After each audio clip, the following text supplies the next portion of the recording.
Thank you, everyone, for being here. It's a conference. On the one hand, we wish there were more people from all over the EarthX here, and welcome for the quite a few people here who aren't already integral to our organization, and realize that the opportunity here is for us to really get together, get to know each other, get to become much more family.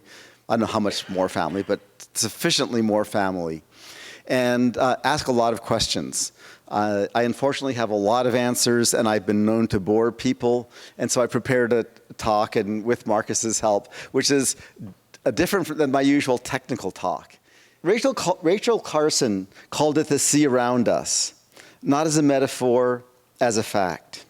The sea around us covers 71% of the planet, and it's absorbed roughly a third of all the carbon dioxide we've ever emitted. So the ocean is important. It's doing the hard work of planetary regulation, and it's done it for 4 billion years. It's the largest, most efficient carbon management system that's ever existed. That's how we're going to do this.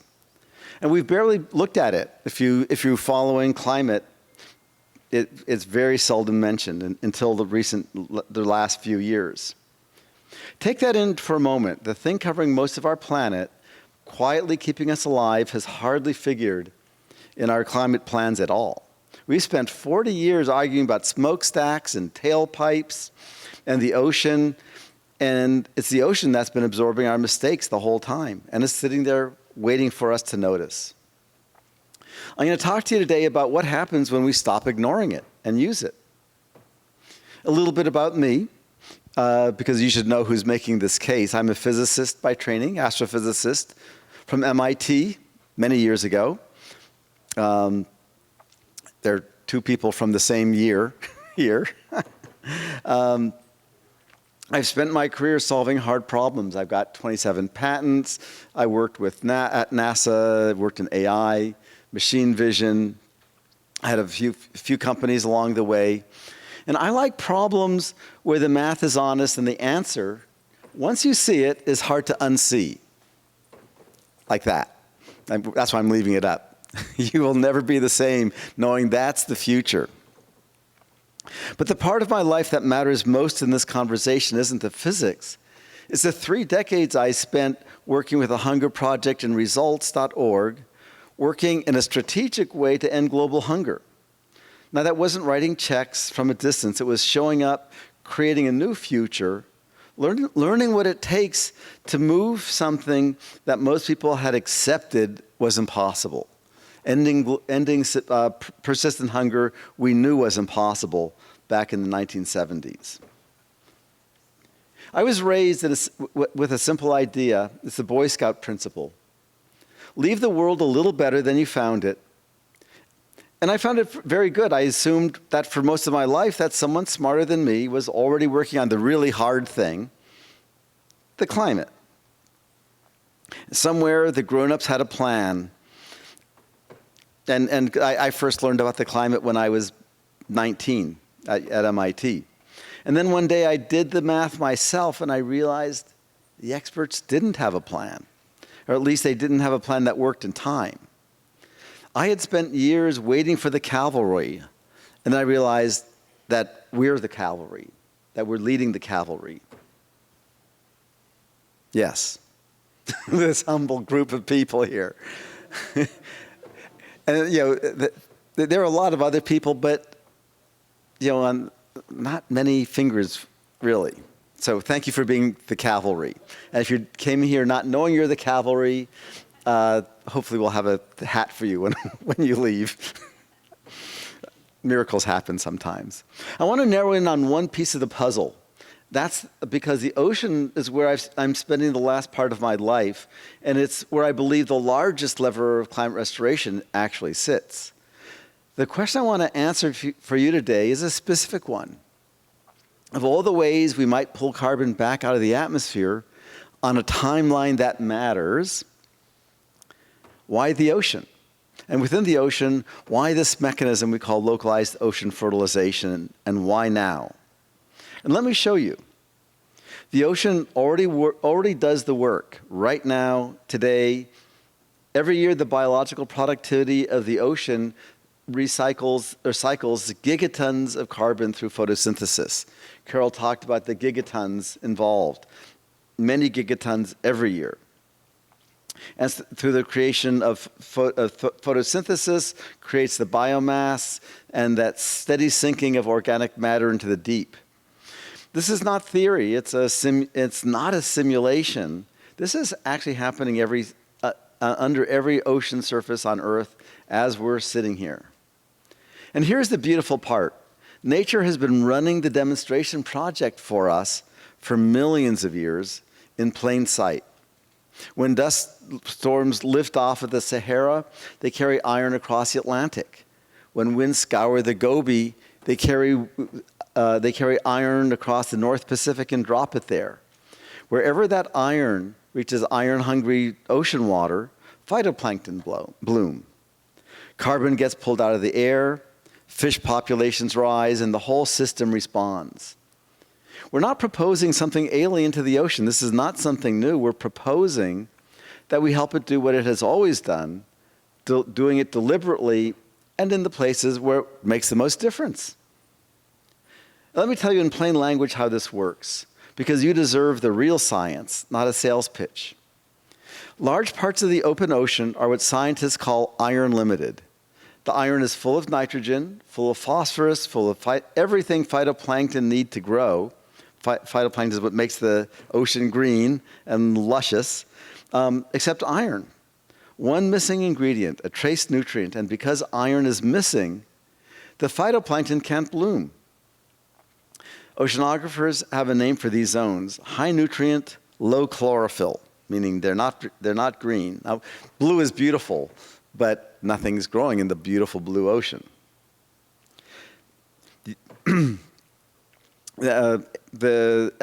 These high nutrient, low chlorophyll areas are around Antarctica, the equatorial Pacific, stretches of the North Pacific. There's vast areas there sitting, waiting for one thing. When you introduce iron, and I want to be precise because the scale matters, we're talking about parts per billion, really tiny quantities. When you introduce iron in these concentrations, phytoplankton populations explode. They photosynthesize, they pull carbon dioxide out of the atmosphere, and they lock it into biological carbon. And when those organisms die, as all living things do, they sink. On land, when things die, they rot. In the ocean, they sink, and there's not enough oxygen in the deep ocean for it to rot. So with the right hydrography, that carbon goes right down into the deep water and doesn't come back to the surface for centuries or thousands of years. On any time scale a human being cares about is permanent. And here's a number that could calm anyone worried about scale. The addressable area for targeting iron fertilization is less than 1% of the ocean. We're not terraforming the seas. We're making strategic, targeted, monitorable interventions in specific zones where the carbon export pathway is already established by nature.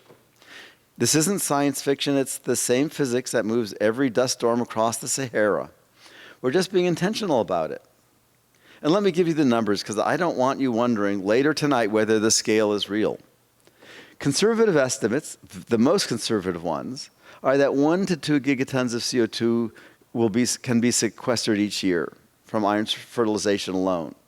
And that single figure already exceeds the total carbon removed by every other human carbon removal method currently operating combined. The high-end estimates run to dozens of gigatons annually. And some projections under optimal deployment, it would make sense to deploy it optimally, wouldn't it? 60 gigatons a year. And that's what we need. That's the scale that we need to produce the blip. And as long as we're alive, we are going to make that happen. Now, for the cost. Direct air capture, the machines that you read about in the Times and other, on the web, they currently run $300 to $1,000 per ton of CO2 to remove. Ocean iron fertilization, including the vessels, the iron, the monitoring, is projected now at orders of magnitude less. Not 20% less, not 50%, orders of magnitude.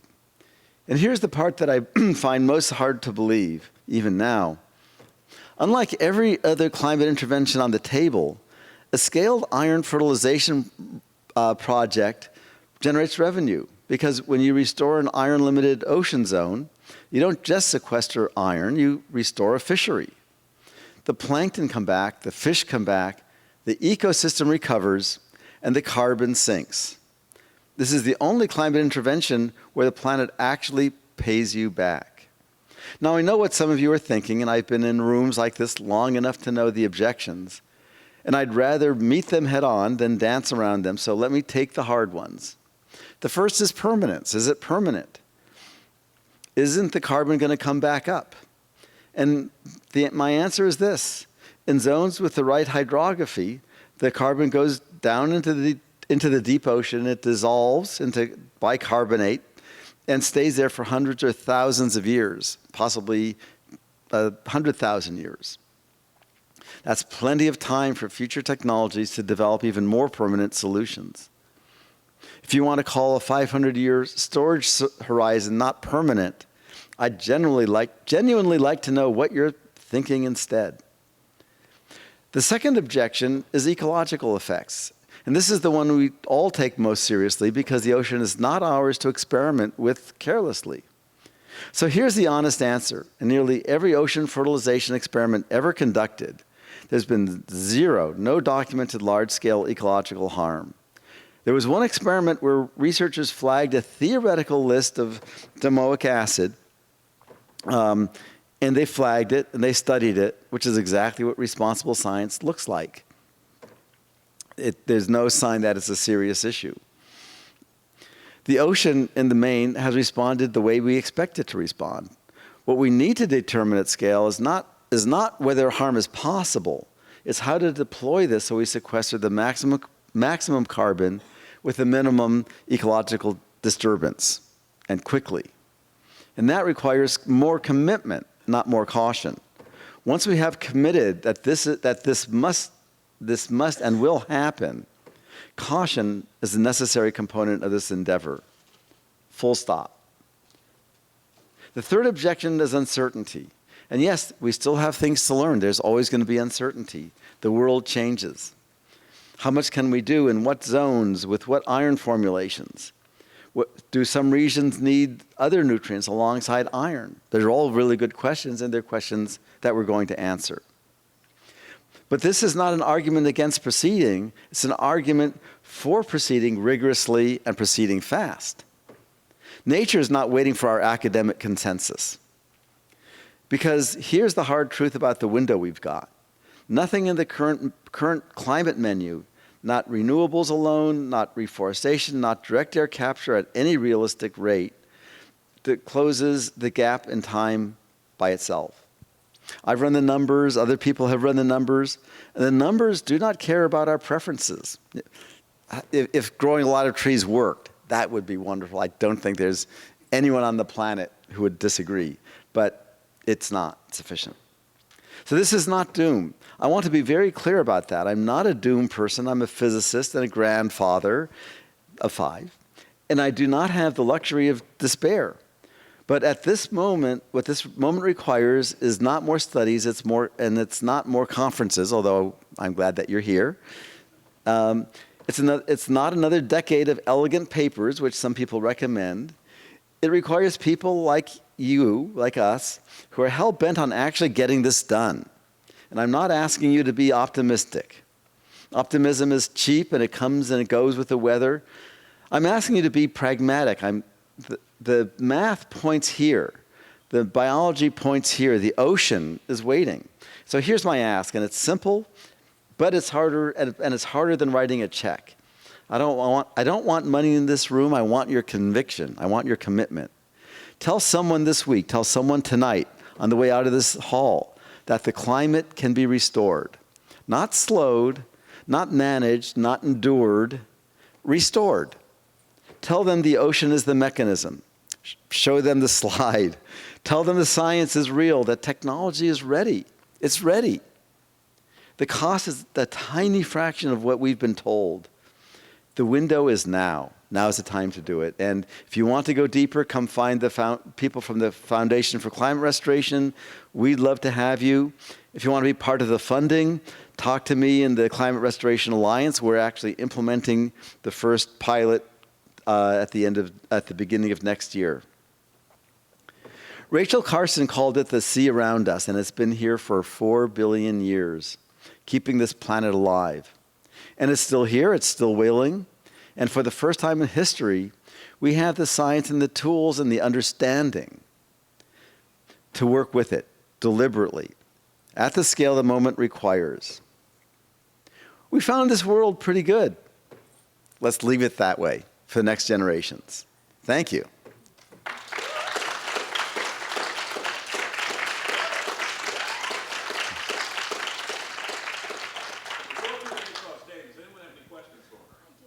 Yes. Shells and things like that. Is that something that you worry about with increased CO2 going into the ocean? It's a critical question with a straightforward answer. Okay. So, yes, the ocean acidification is bad. It dissolves shells.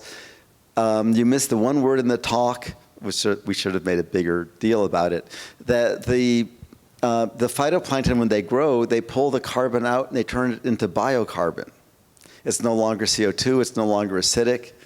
Oh, okay. So what you're saying is, so the CO2 goes into the water, it dissolves in the water, doesn't it become carbonic acid? For a little bit, and then the phytoplankton, the Pull it algae, out. right, just like a tree. Right, okay. Yeah, and so the thing to remember for everybody is the ocean acidity is directly proportional to the amount of CO2. If you look it up and you see that the ocean is 30 or 40% more acidic than it was, well, that's because we have 30 or 40% more CO2 in the air. It's that simple. I see. And so as the CO2 goes down, as you see here, the acidity goes right back down too.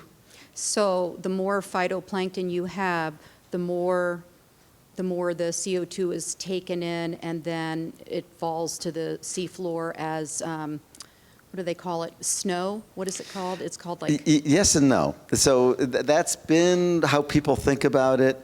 The strong evidence is that it's not snow. It actually dissolves into bicarbonate. Oh. The bicarbonate, just dissolved carbon for humans. Okay. In the ocean, the ocean contains 44 times more carbon than the whole atmosphere. And so when green things and things die and they sink, they dissolve, especially in the high pressure in the deep ocean. And the carbon turns into bicarbonate and increases the bicarbonate by 0.1%. Okay, I have another question, if that's all right. Absolutely. So, well, you have to ask Marcus. Okay. Okay. So the parts of the ocean that you're thinking of putting iron in, those aren't like coral reef zones, right? Exactly right. That's exactly right. Because we don't want any clouding of the water, so that, we want the zooxanthellae to get all the light they need to do their thing, to feed the coral and everything. Yeah. So this is based on how nature does it, and of course the coral reefs do pull carbon out, and that's good, and the trees pull carbon out, and that's good. The scale is many orders of magnitude smaller than the vast ocean, right? Because the coral reefs are basically near the shoreline. And the vast ocean is much bigger. And so the location where the iron fertilization is done is just in these downwelling eddies, which pulls the carbon down quickly before the fish eat them. Okay. Yeah, so it's only in ocean that's 2 or 3 kilometers deep or more. Great questions. Okay, Marcus, what's next? Oh, one more question. Go ahead. There you go. Hello, I'm a scuba diver. I live in Playa del Carmen, Mexico. You live in? In Playa del Carmen, Mexico, is Mexican Caribbean. Playa del Carmen. Playa del Carmen. Playa del Carmen, yes. Yeah, it's close to Cancun. The Carmen Beach. Yeah. We have a huge problem in the whole Caribbean with sargassum. I don't know if you know about this algae that is spreading all over from the Amazonas, Africa, the Sea of the Sargassum here close to Florida, and they are booming everywhere, and we have beach covers of the Sargassum. I don't know if this could be even stimulate more Sargassum of this algae growing uncontrollably and going to the beach too. I don't know if I understood very well what the iron does, but that could happen. There is a risk of that imbalance on the growing of this algae. Yeah. Yeah. So the question is, does adding iron increase the sargassum? And the answer, so we wouldn't do it in that area because the answer is yes, the iron will increase the amount of sargassum. The reason you have the whole sargassum sea, a bunch of sargassum, and half of the cause is the iron-rich dust storms from the Sahara. And so there's plenty of iron in the ocean in that area. And so your thinking is correct, and yes, we would not do the iron fertilization in that area. And also, for those of you who know more the technical side, there also aren't very many downwelling eddies there. So even if we did, it wouldn't reduce CO2 very much. Now, just people are probably thinking, well, why don't we just sink the sargassum? Because that would be a great way to sink the carbon. And those of you who read the book, which was written a few years ago, at the time we were thinking maybe that would work. It doesn't work very well. It works a little bit, but doesn't work well enough. Great question about sargassum. Thank you. Yes. Do I need the microphone? Wait. There you go. So your pilot that's happening next year, I was just curious, what's the expected effects and the cost of that pilot program? The cost is going to be low. It's going to be on the order of $1 million or $2 million.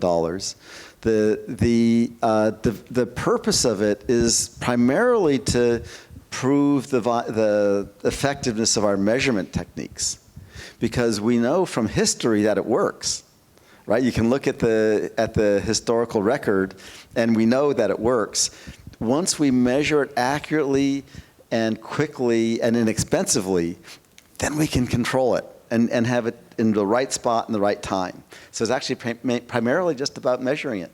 And then we'll add a minute amount of iron so that the amount of carbon that's being pulled out goes up like 10 or 20%. And we'll say, yep, we can detect that little bit of variation. So it's a technical thing. So it'll be tentatively off of Acapulco or Puerto Vallarta.